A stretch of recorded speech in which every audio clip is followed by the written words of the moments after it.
Some paradoxes exist that, like a thin crack in a monolithic wall, force you to question the strength of the entire structure. Our entire history is built on a foundation of supposedly unshakable truths. The greatness of the Enlightenment, the genius of past architects, and the continuous path of progress. We marvel at the luxurious palaces of Europe and Russia, where gold dazzles the eye and the architecture defies gravity. The Hermitage, Versailles, Peterhof, these names are synonymous with power and cultural splendor. But one only needs to look closer at the details, and behind the gilded facade, something absurd emerges. Something so illogical that the mind refuses to accept it. In these masterpieces, where every line of the facade and the acoustics of every hall were meticulously planned, the architects missed one tiny yet vital detail. The official history, taught in schools and recounted on tours, asks us to accept a version of the world that is full of contradictions. We are shown images of enlightened monarchs and a brilliant aristocracy dressed in silks and powdered wigs. But in the same breath, we are told about the customs of the era. Historians sheepishly mumble that European nobility wasn't known for its cleanliness, that they relieved themselves behind heavy curtains in the hallways or in portable chamber pots, the contents of which were then simply poured out of the windows. We are asked to believe that the greatest minds of that time, capable of calculating the load of multi-ton domes, simply couldn't figure out how to lay a ceramic pipe to carry away waste. But this argument crumbles upon its first contact with reality. We need only look at the hydraulic systems of these very same palace complexes. Peterhof and Versailles are not just fountains. They are hymns to engineering, symphonies of water. They feature incredibly complex systems of communicating vessels, reservoirs, and sluices that carry water from dozens of kilometers away under immense pressure to create a spectacle of jets soaring into the sky. And all of this was achieved without a single electric pump, powered exclusively by gravity and brilliant calculations. The engineers of that era possessed a knowledge of hydraulics that could stump many modern graduates of technical universities. They controlled the element of water with surgical precision. And this is where the main question arises, shattering our entire worldview. How could a civilization capable of building the Samson fountain, where a column of water shoots 20 meters high, forget about the most basic form of plumbing? If you can create such a marvel of engineering, then designing a simple slope in the floor and running a pipe to a cesspool outside the palace is a task for a kindergartner. This isn't just an oddity, it's a technological absurdity. Such a discrepancy cannot be an accident or a cultural quirk. It is a direct indication that we are dealing with a lie. The official explanations are just a clumsy screen designed to hide an inconvenient, foul-smelling truth. This seemingly minor domestic question, the absence of toilets, is the very thread that, when pulled, can unravel the entire fabric of history as we know it. We are beginning an investigation where this paradox will become the key to unlocking a global mystery that changes everything. To fully grasp the depth of this contradiction, one must immerse themselves in the magnificent engineering genius frozen in the fountain complexes of Peterhof and Versailles. These are not mere decorative elements of the landscape, but a triumph of hydraulic science. Official science claims that the fountain system of Peterhof, created in the 18th century, operates solely on the force of gravity. Water from the Ropshaw Heights, located dozens of kilometers from the palace, is collected in a complex network of ponds and channels. From there, it rushes downward toward the sea through a system of cast iron pipes, and the difference in elevation creates colossal pressure, capable of launching multi-ton columns of water more than 20 meters high. This only sounds beautiful and simple in theory. In practice, implementing such a project requires more than just digging ditches with serf labor. It demands a perfect mathematical calculation of the gradient, precise down to the millimeter over many kilometers. the slightest error in design would cause the water to either stagnate or burst the pipes in low-lying areas. And here we encounter the first artifact that defies the general historical narrative: the quality of the pipes themselves. During restorations of the old systems, engineers find fragments of pipes cast from an iron of such quality that it surpasses many modern equivalents. These are pipelines with perfectly smooth interiors, capable of withstanding immense pressure for decades, with joints whose precision and reliability rival modern flange technologies. The question arises: how could a civilization that, according to historians, couldn't manage mass production of ceramic toilets and sewage drains for the imperial palace, be capable of casting kilometers of such high-strength, complex pipes? That's like finding the engine of a supersonic jet in a horse-drawn cart. Now, let's move from the spacious parks, bathed in pristine water, into the palaces themselves, into their hall of mirrors and ballrooms. The picture that history paints for us stands in stark contrast to this external splendor. We are assured that within these walls, where the fates of empires were decided, a choking stench reigned. The air was thick with the heavy scent of perfume, which, it is claimed, was invented not for seduction, but to mask the nauseating smell of unwashed bodies and human waste that had seeped into the velvet drapes and expensive tapestries. Kings, empresses, dukes, and ladies-in-waiting, dressed in silks and lace, were forced to use chamber pots or find a secluded corner behind a curtain. This is presented as the norm for the time, as some kind of cultural peculiarity. But herein lies the main technological oxymoron that breaks all logic of historical development. It is impossible to imagine a society that possesses the knowledge to control the element of water with such surgical precision, yet lives in domestic filth. Technologies develop as a whole. If you have mastered complex metallurgy and hydraulics to create fountains, then creating primitive sanitation becomes a secondary, elementary task. This is not just a design flaw or a cultural misunderstanding. It is proof that the fountains and the palaces are systems of different technological levels, which could not have been created by the same people in the same era. A civilization that created the Ferrari engine of fountain systems somehow didn't bother to install it in the cart of domestic comfort, continuing to use horses in the form of chamber pots. This state of affairs contradicts all common sense and the logic of technological progress. This leads us to a shocking yet uniquely logical hypothesis. What if those who used this cart simply didn't know how to start and use the complex engine? What if the magnificent hydraulic system was an autonomous, perpetual machine, inherited by the new masters of the palaces in a ready-to-use state? They could admire its operation, demonstrate its power as a symbol of their authority, but they had neither the knowledge nor the technology to interfere with its design, to redirect even a small fraction of that colossal flow of water for basic hygienic needs. What if the inhabitants of the palaces and their original builders were entirely different civilizations? This hypothesis, which seems fantastical at first glance, takes on a chilling logic as soon as we stop looking at the palaces as the creations of their famous inhabitants and start seeing them as inherited high-tech objects. Imagine a group of people who, having survived some cataclysm, find an abandoned modern city. They enter skyscrapers, see elevators, but don't understand how they work and use the cabins as storage closets. They see complex ventilation systems, but not knowing how to turn them on, they brick up the vents because of the draft.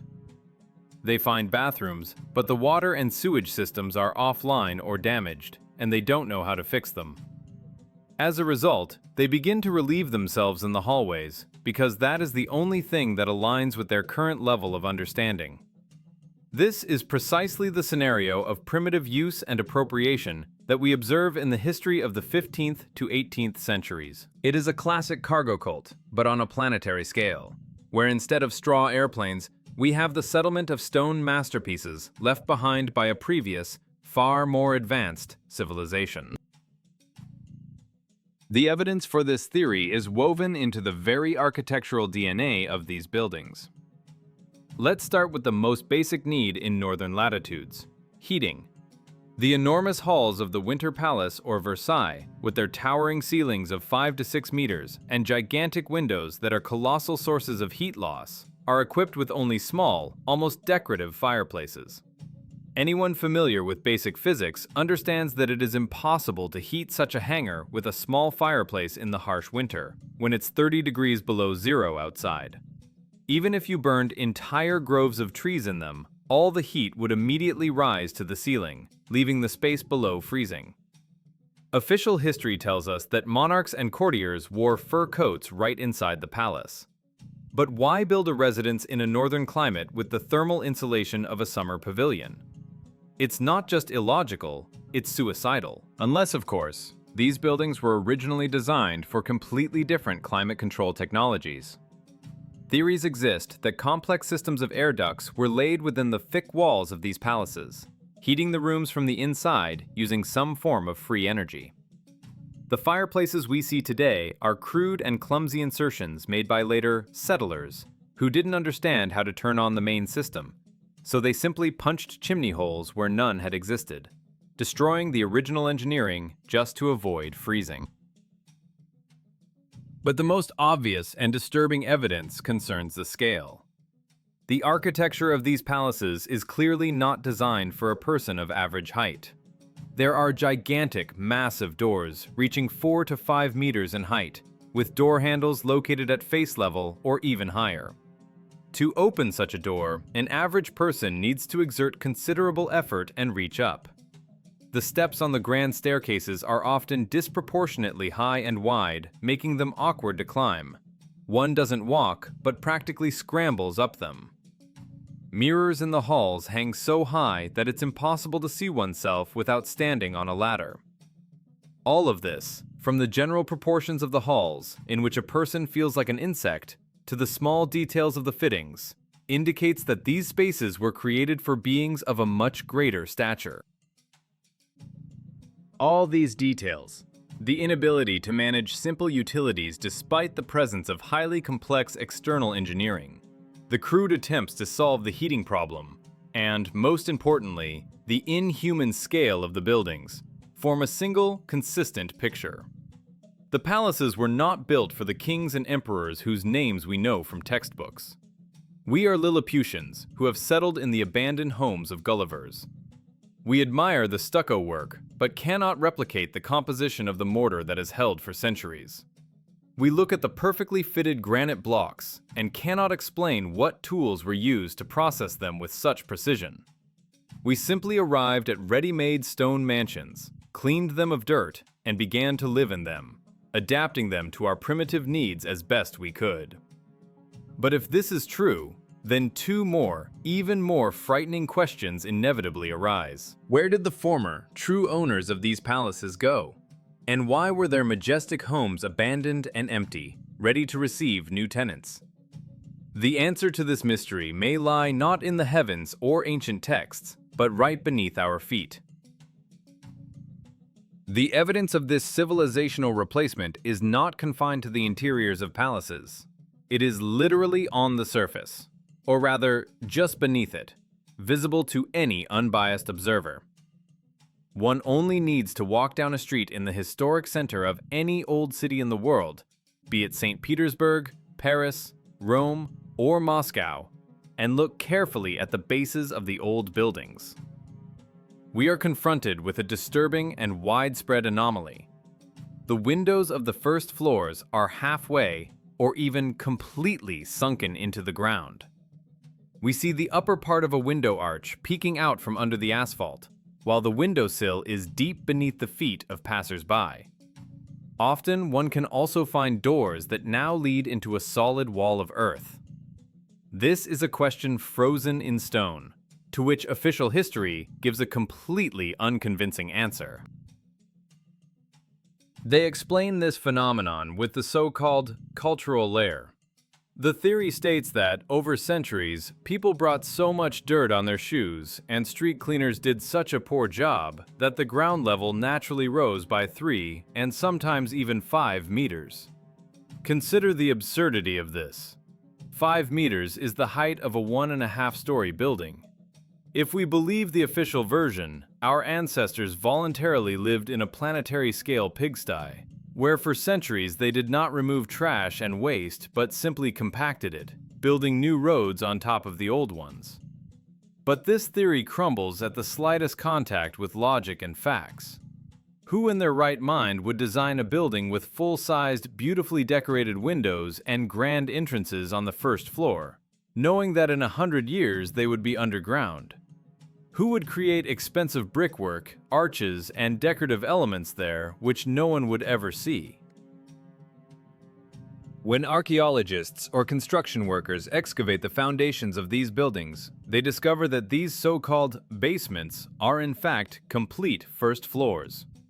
They have windows, doors, often even traces of balconies, everything a ground floor should have.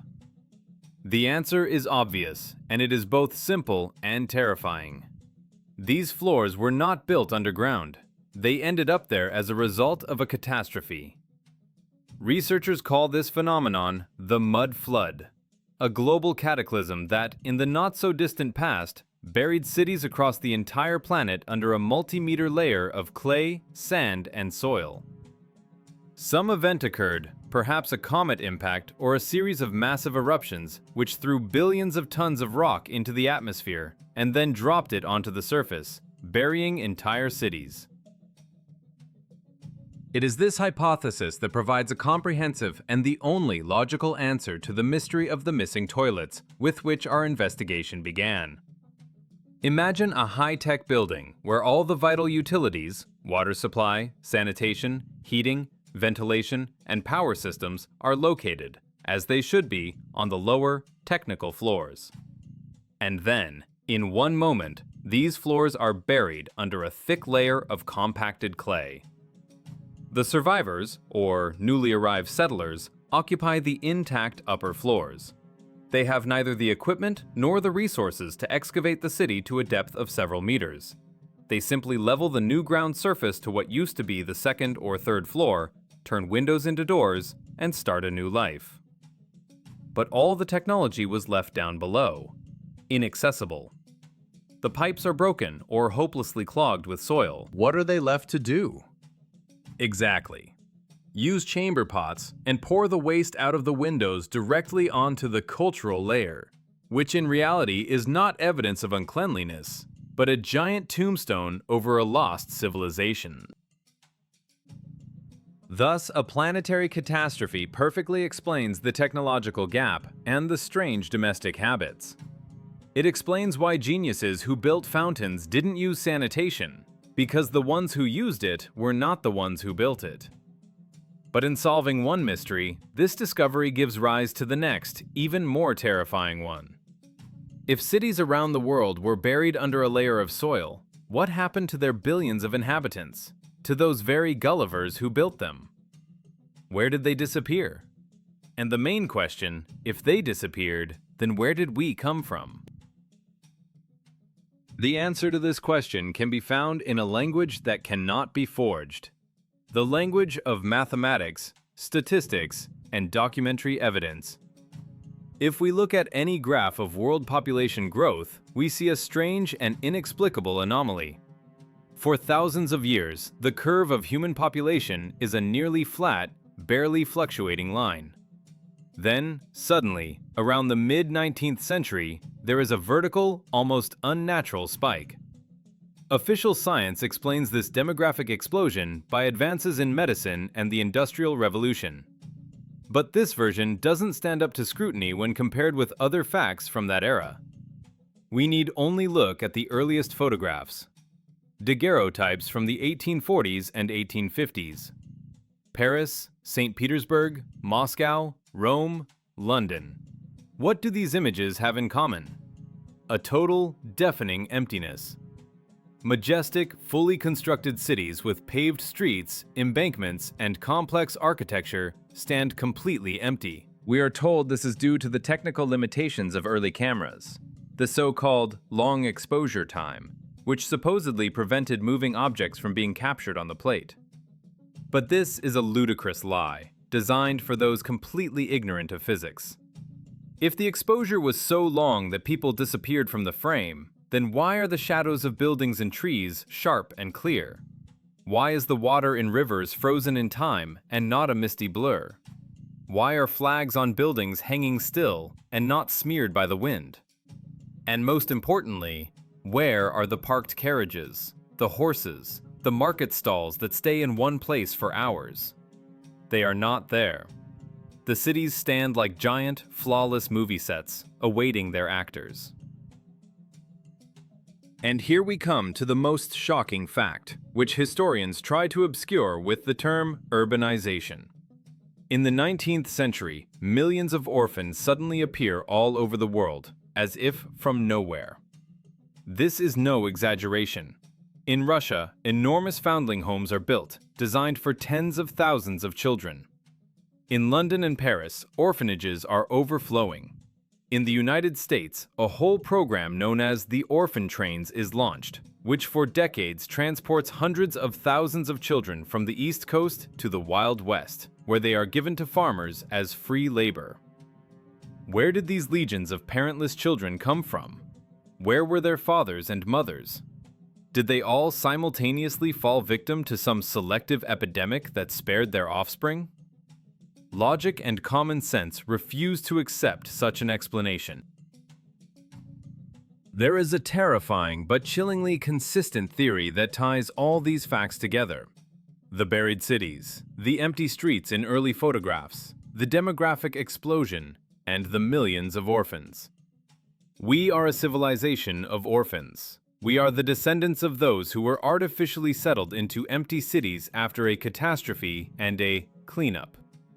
Perhaps we were raised in some kind of incubators, those very same foundling homes, given new, simple surnames like Ivanov, Petrov, Smith, or Johnson, provided with a simple, linear, and understandable history, and sent to inhabit the ruins of a great civilization, which were presented to us as our own achievements. This is precisely why, for the vast majority of people on the planet, ancestral memory is severed somewhere in the mid to late 19th century. Ask yourself, how many of you can name your great-great-great-grandfather and pinpoint where he lived and where his final resting place is? For 90% of people, beyond that point lies a fog. The family tree is as if chopped off at the very root. Such a global reset of humanity explains everything. The empty cities that were just beginning to be populated. The demographic explosion that was not growth but the process of this settlement. And the sudden appearance of millions of children with no past. We arrived in a ready-made but devastated land. But if such a grand operation to replace a civilization really took place, then its organizers, the new masters of the world, must have made colossal efforts to hide or destroy all traces of the previous, much more advanced civilization. How did they hide the evidence? The destruction of the previous civilization's heritage was methodical, using the two most effective tools available, fire and deception. Fire became the most potent eraser in the hands of history's falsifiers. With frightening regularity, a wave of so-called Great Fires swept across the world in the 19th century. The Fire of Moscow in 1812, the Great Fires of Chicago, Boston, San Francisco, the list goes on.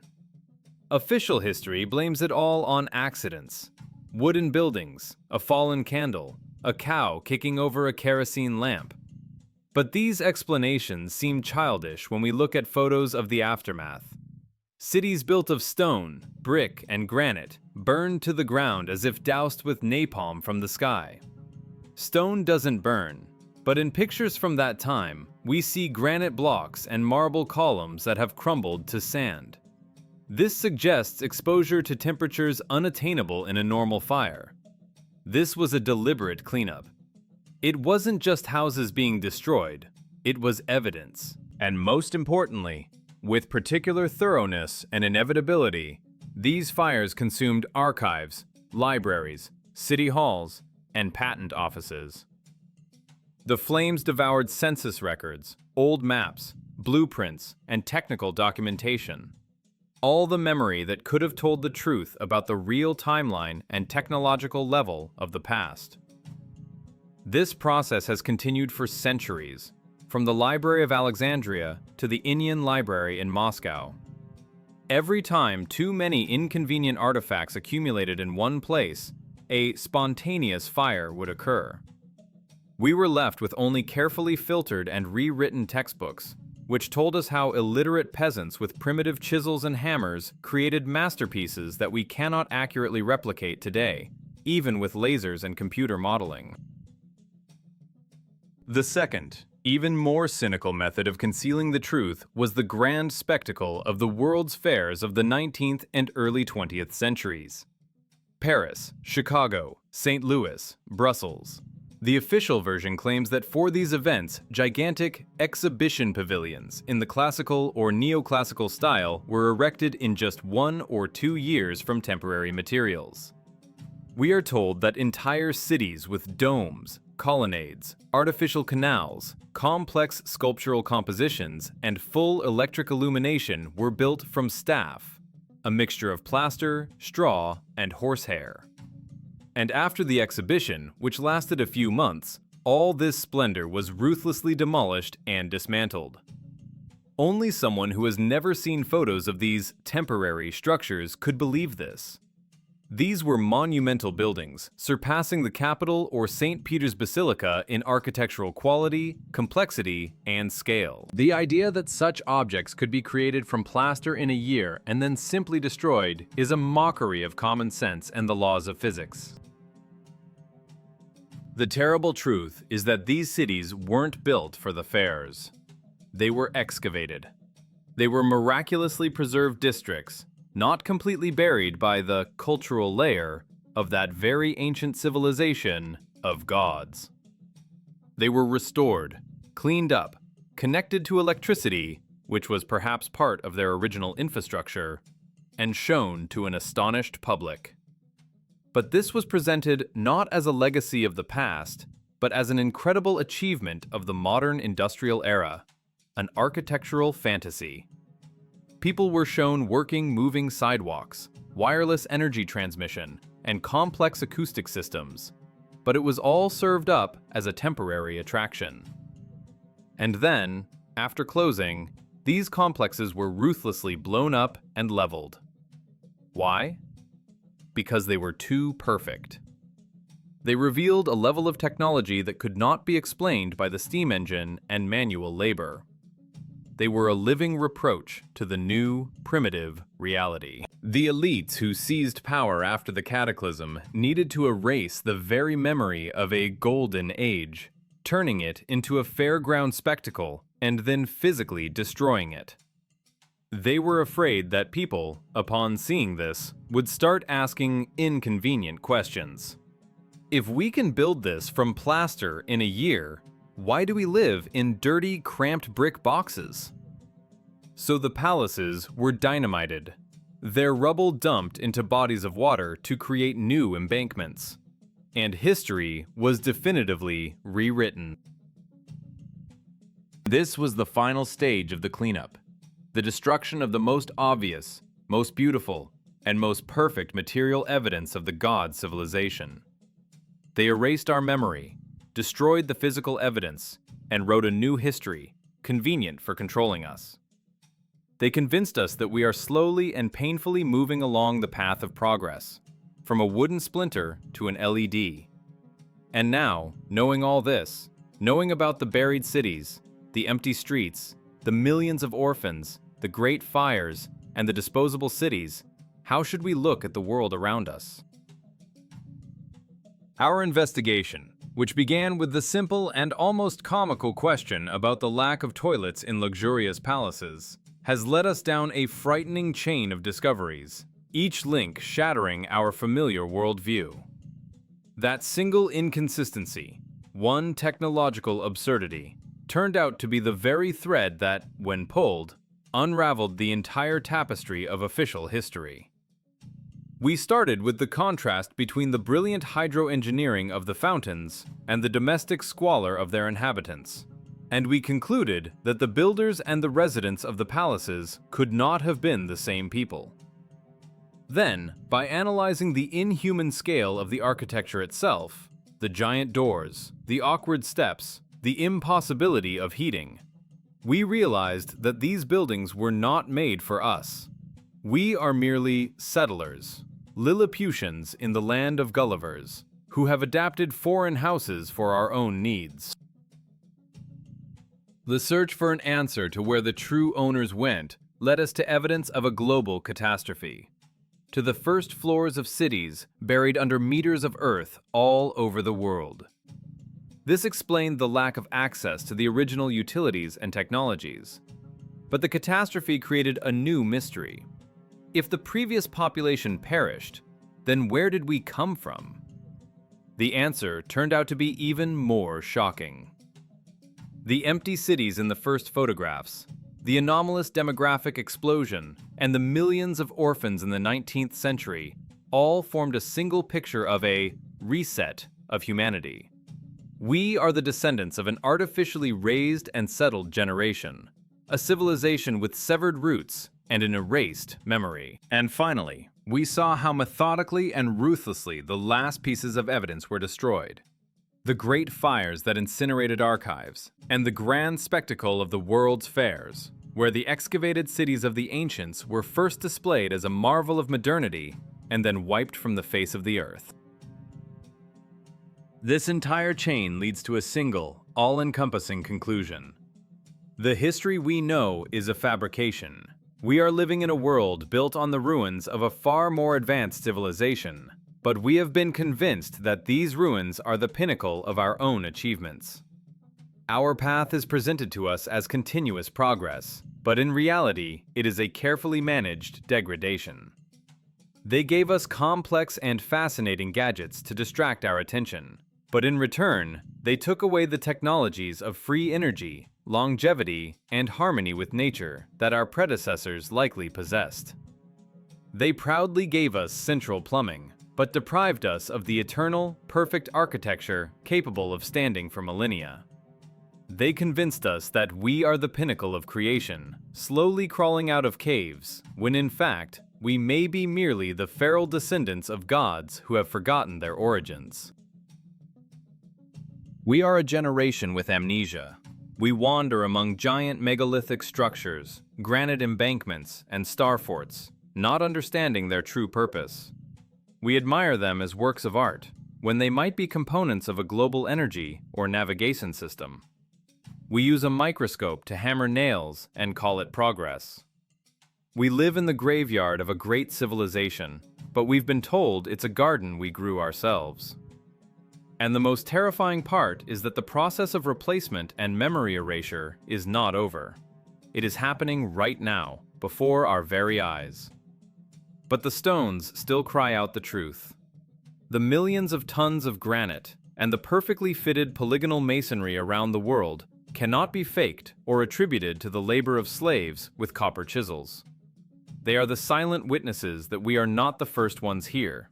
And perhaps our most important task is not to build a new world, but to remember and try to understand the old one. To remember who we were before we were made to forget.